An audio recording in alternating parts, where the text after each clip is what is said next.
Good afternoon, everyone, and welcome to today's Moving to OER webinar, where we will be focusing on open pedagogy. My name is Megan Kowalski, and I am the Outreach and Reference Librarian at the UDC Library.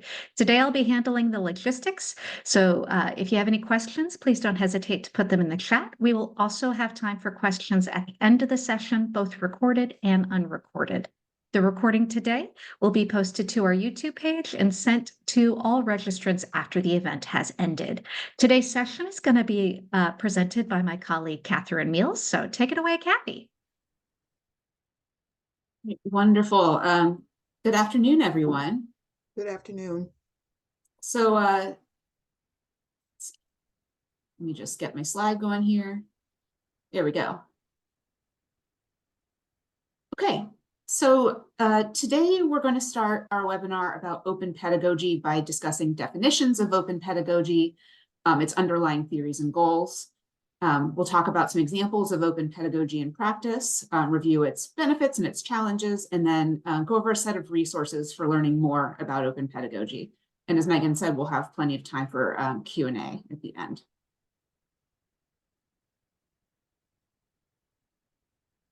Okay, so we'll start at the beginning with what is open pedagogy? So for better or for worse, there isn't really one agreed upon definition of open pedagogy. Lots of researchers and practitioners describe it in different ways and emphasize different elements of it. But generally, open pedagogy will incorporate these core concepts. First is the positioning of students as creators and contributors to knowledge and education, where in a course they're mastering the course content, then drawing upon the course content that they're learning to develop new knowledge and educational materials that can then be shared openly. As part of that openness, that knowledge is generally intended to be accessible for the public, or at least for communities outside the classroom or even the university. So open pedagogy is meant to contribute to broader collective learning and make a connection to outside audiences who are usually not engaging with student work or academic work even. It involves participatory pedagogy, which is an approach that is less instructor-centered. In this approach, teachers and students are partners in the learning process, and instructors aim to serve more as like the facilitators for student knowledge creation than as the person who delivers knowledge to students. And it prioritizes collaboration, networking, peer learning, and peer review. So the work of learning is considered collaborative rather than individual. All right. So undergirding all of this are the concepts of open educational resources and Creative Commons licensing, which is why this webinar is part of the Moving to OER series. These concepts actually enable open pedagogy in the first place, because in open pedagogy, students are using, then creating, and then sharing open, freely available resources, licensed with Creative Commons licenses for the benefit of many. So to wrap up our definition here, open pedagogy could be considered a teaching philosophy that's focused on improving teaching and students' learning through fostering students' agency, their empowerment, and their self-direction. And it's positioned as a contrast to what Paulo Freire, the educator, described as the banking model of education, which he describes as a one-directional transfer of knowledge from teacher to the student. So it's a contrast to that.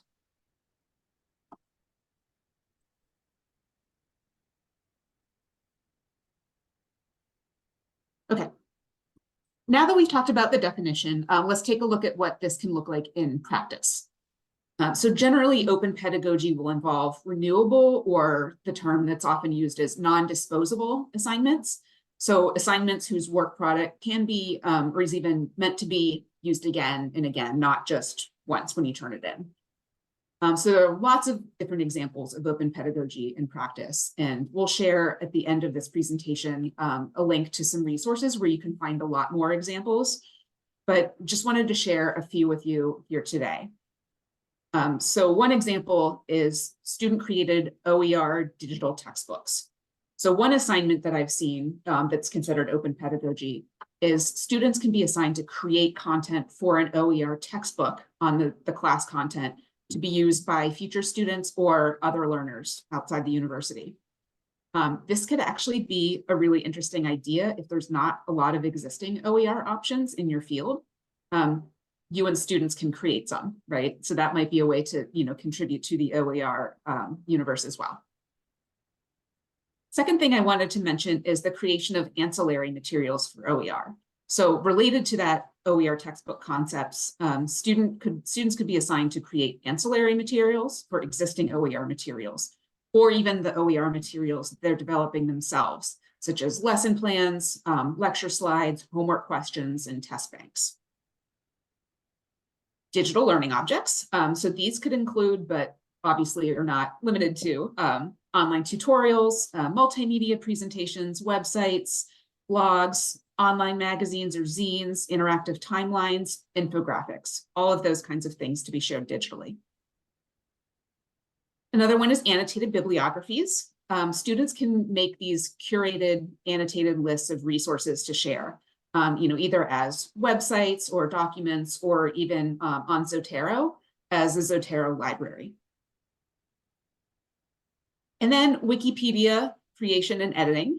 So there are lots of examples of students either creating or editing Wikipedia, our most common public knowledge base, I'd argue, especially in subject areas where there is limited or little Wikipedia content to begin with. And then some open pedagogy assignments might just involve remixing or rewriting any of the above, right? So improving it, updating it, building on it, or curating it. So it is definitely possible to start small here. You do not have to do everything at once because there is a learning curve, right? There's a learning curve for instructors, and it'll take time to adjust courses and assignments. But with these, I just wanted to give you an example of a couple. I've got some links in these slides here that point to an open textbook, a digital object with a neat interactive map, and then a set of slides from Prince George's Community College from a psychology class there. So those are linked in the slide, and you'll be able to see that in the recording if you like.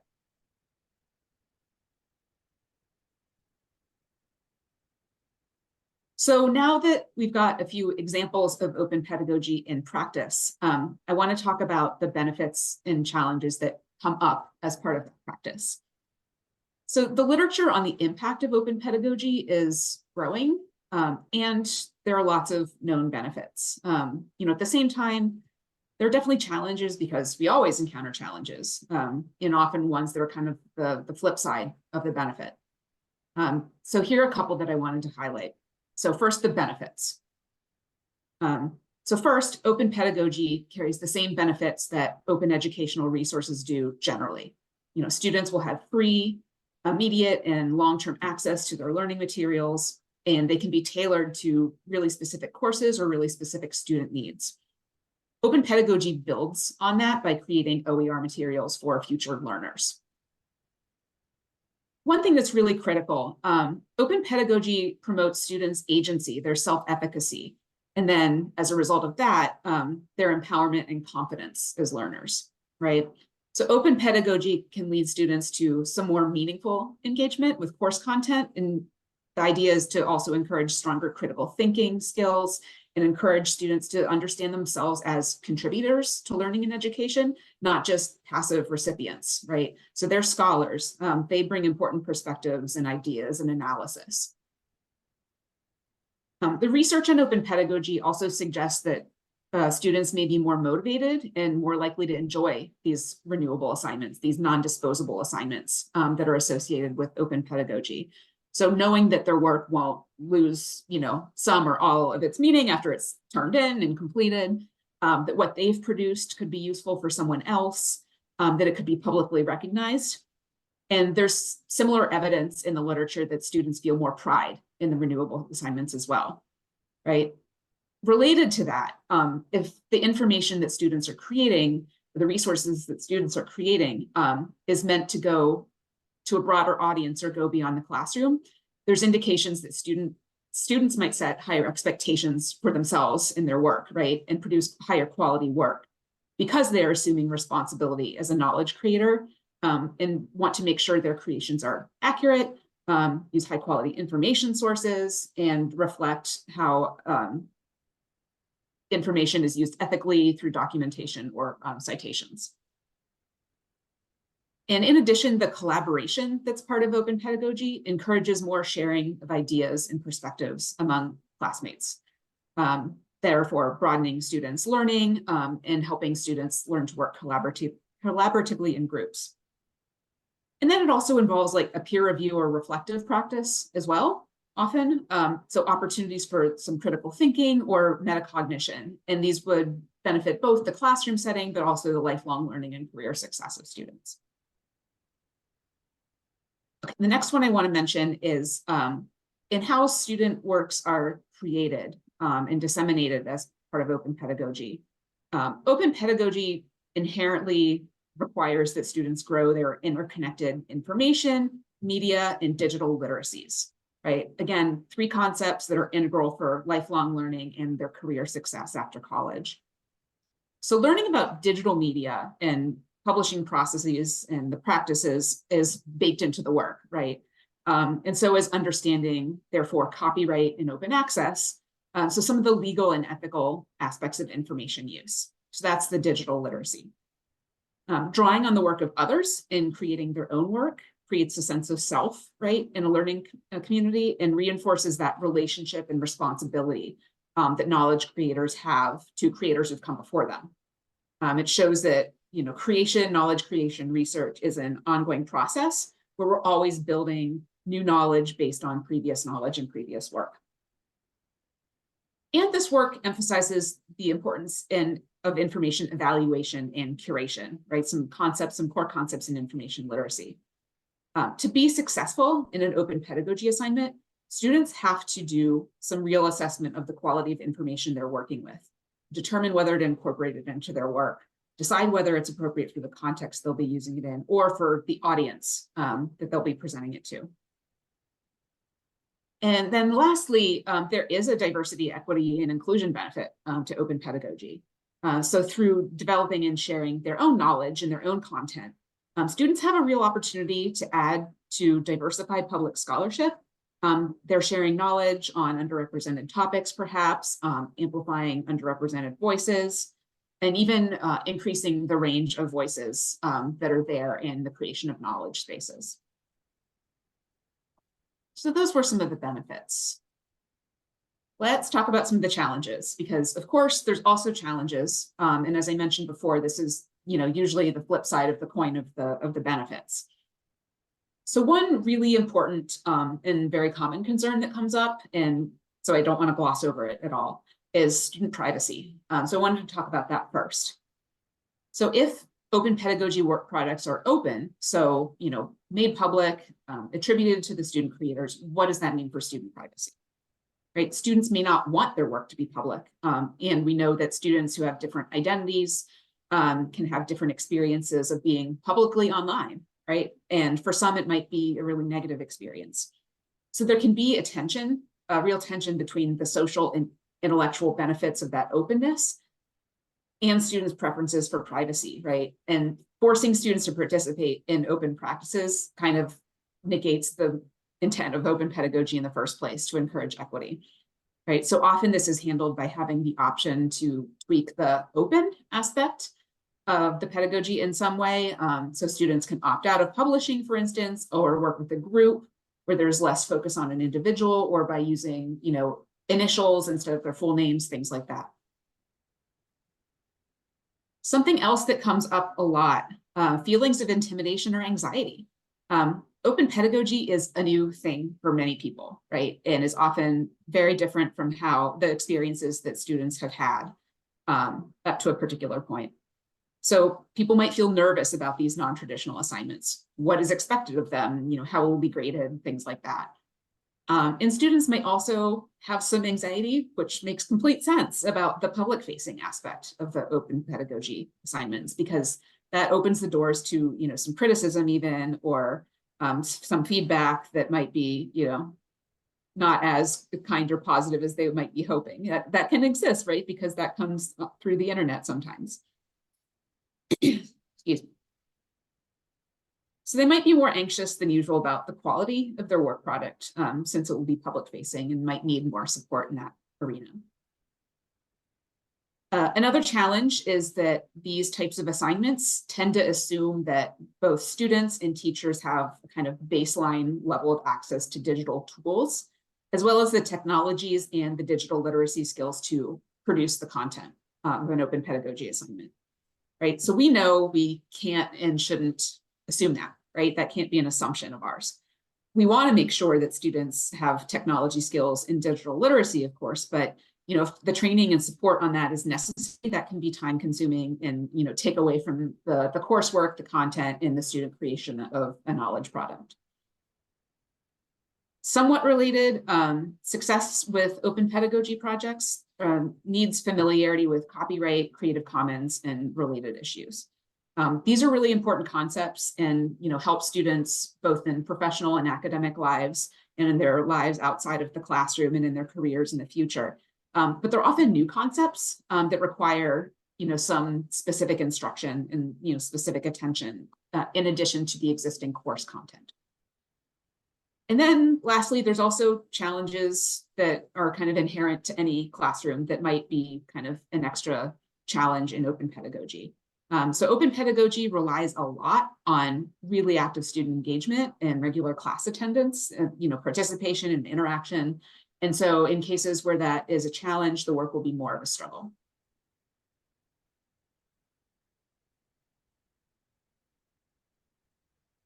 So we didn't cover every aspect of open pedagogy here today. That would be impossible, but there are lots of options for learning more. So in the spirit of open pedagogy and open resources, we've created lists of web resources and some recommended readings for you to dig into if you'd like to. And we'll put those links in the chat.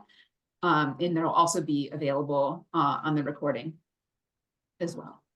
So it looks like Megan has put those into the chat. Thank you, Megan.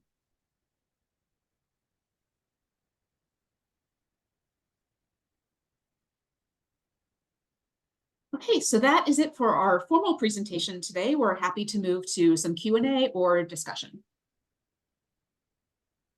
Yes, good afternoon. My name's Diane Anderson, and I teach history 101, 102, history of African Americans.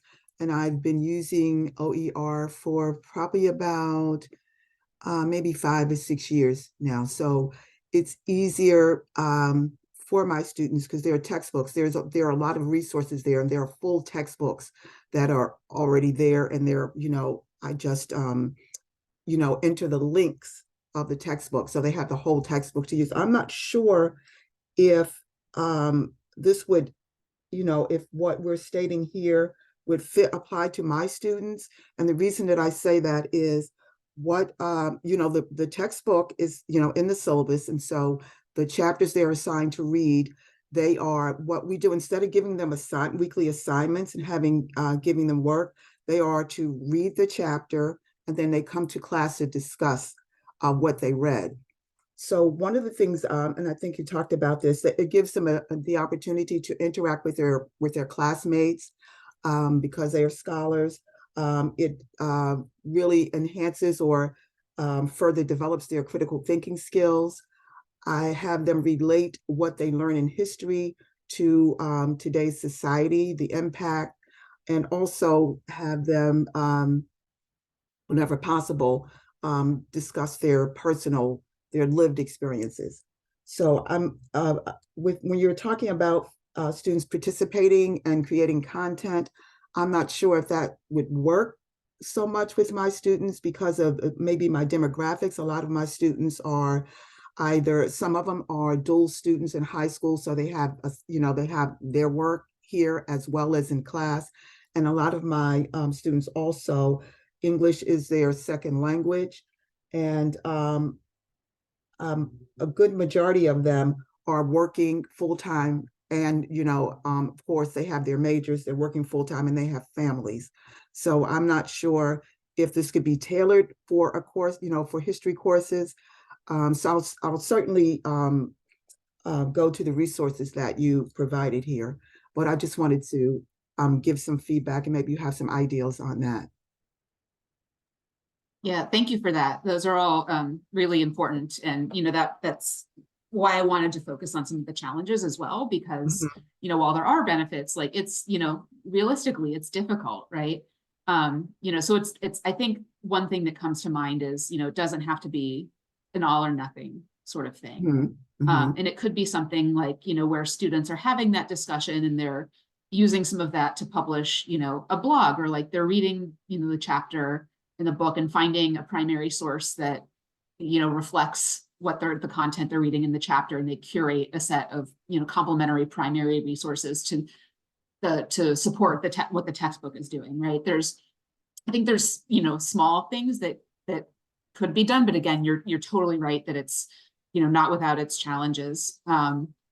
And so I wanted to make sure we didn't skip over those, but I appreciate that comment, and I'm happy to, help brainstorm if you have, particular thoughts, or if you have particular interests.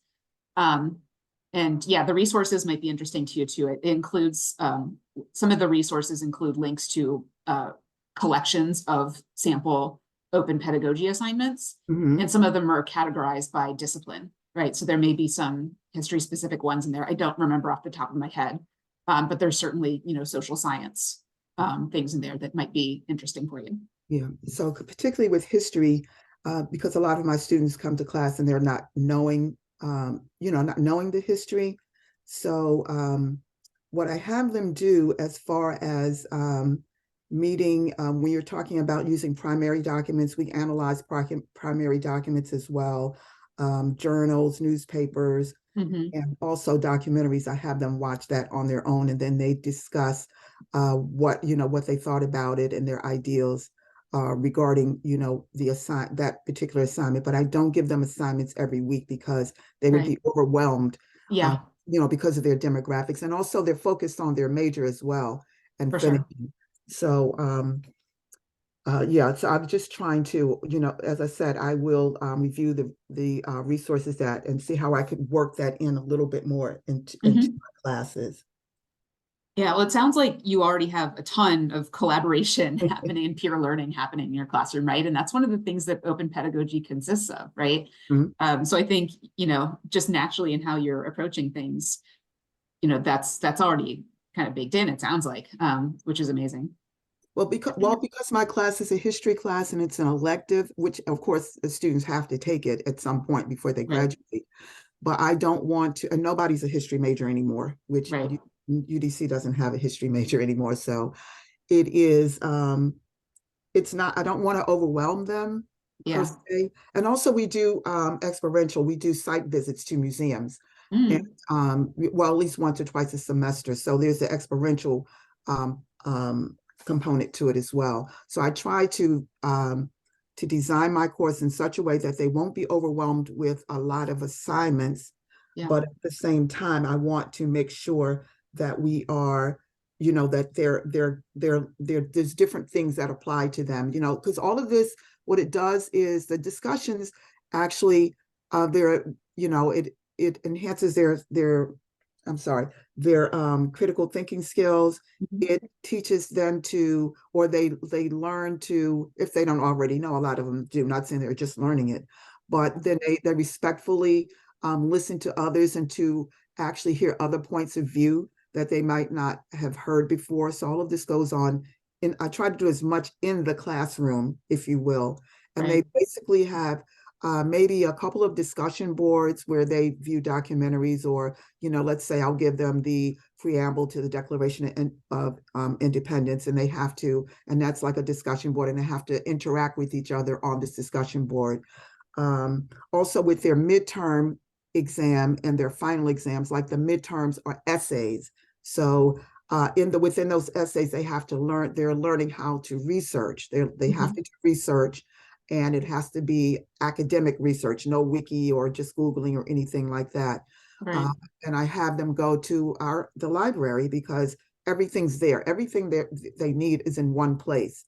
So and by writing these essays, of course, it enhances their writing skills. These are things that they can take with them once they leave the course. So Mhm, I try to kind of do it, you know, I guess it's kind of condensed. I make sure that throughout the course that we're touching on all of the things that you mentioned.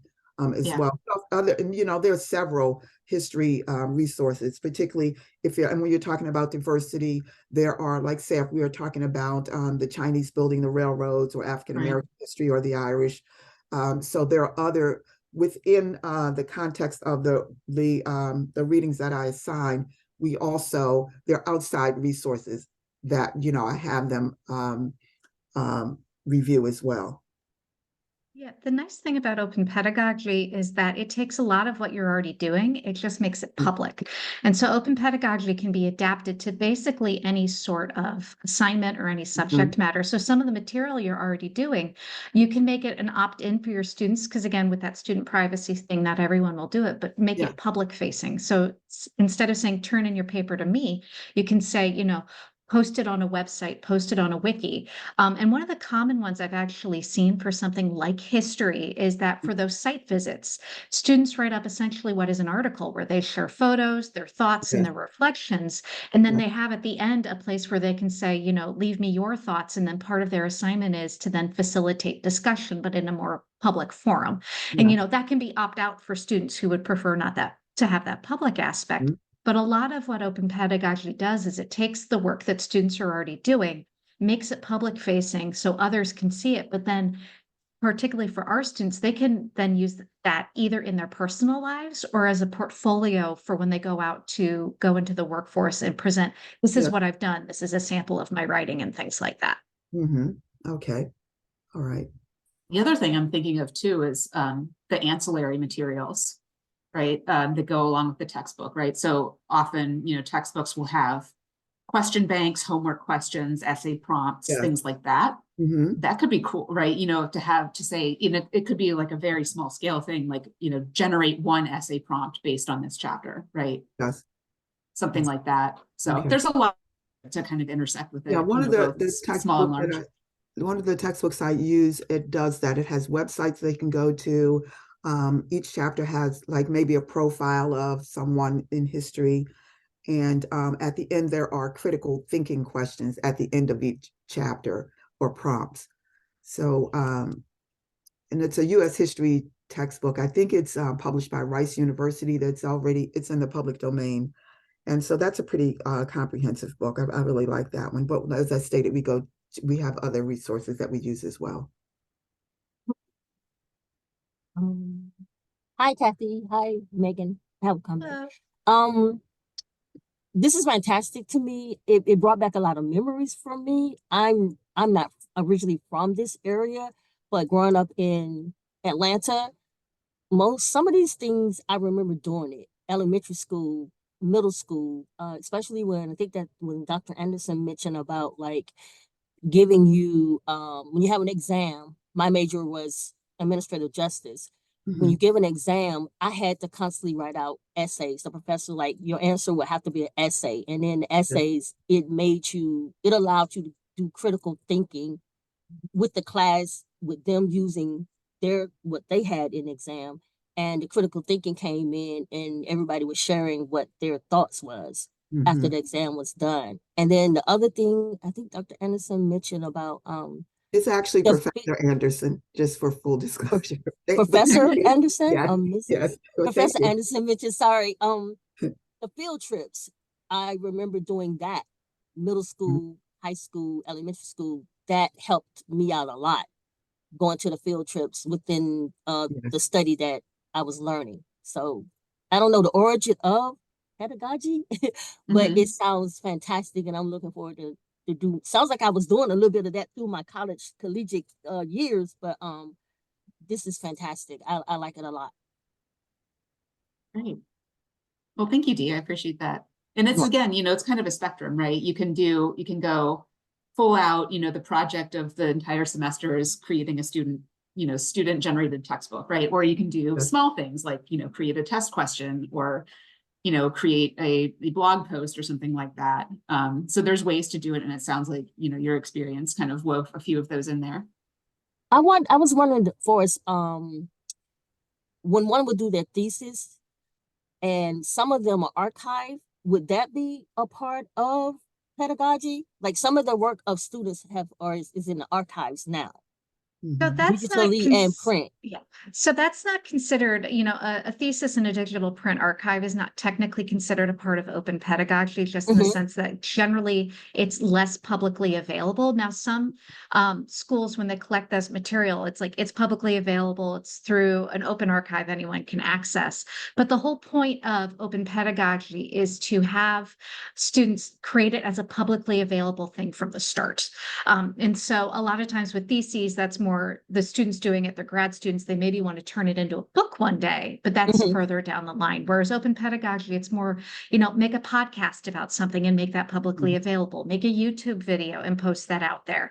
And then students can then have conversations with one another, both at our institution and at other institutions. A very common version of open pedagogy is simply to create an interactive wiki where one student group starts building the content and then following classes build on what previous classes have done. Oh, a lot of sharing. Cool. Yeah. Okay.